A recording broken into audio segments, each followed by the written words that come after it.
November 10, 1938. While the nation was preparing for grief, a different miracle unfolds within the chambers of Dolmabahce Palace.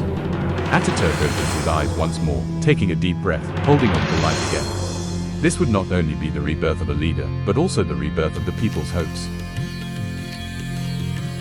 And that very day, as thousands stood in tears of both sorrow and hope, Atatürk appears on the stairs of Dolmabahce. Healthy, strong, with a reassuring smile, he raises his hand to salute his people. That gesture would not simply be a wave, it would be a message: I am here, and the struggle continues. Years pass, the world sinks into the darkness of a great war, yet Atatürk stands once again at the podium of the Turkish parliament. His words raise the nation, his compass remains reason and science. Even in the shadow of global conflict, he would guide Turkey along the path of peace, progress, and independence. For in his thought, true strength lay not in armies, but in the awakened will and awareness of the people. In the 1950s, Atatürk would be seen walking through university campuses, side by side with young engineers and scientists.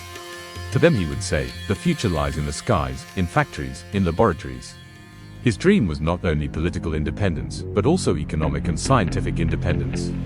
A Turkey growing with technology, leaping ahead of its time. By the 1960s, Atatürk would become not only the voice of Turkey, but of the world. At the podium of the United Nations, he would speak of equality among nations, of the supremacy of peace, of the freedom of peoples. He was a man who defied imperialism, not with the sword, but with thought, with justice, with the law of humanity.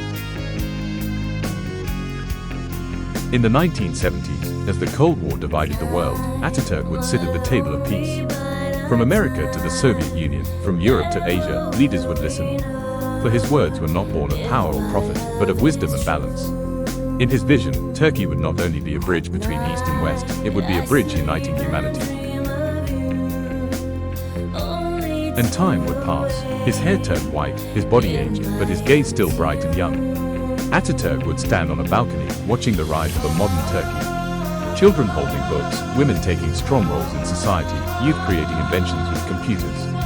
This was his dream, a nation that thinks freely, reaching beyond its era. With a peaceful smile, he would whisper, "My greatest masterpiece is this."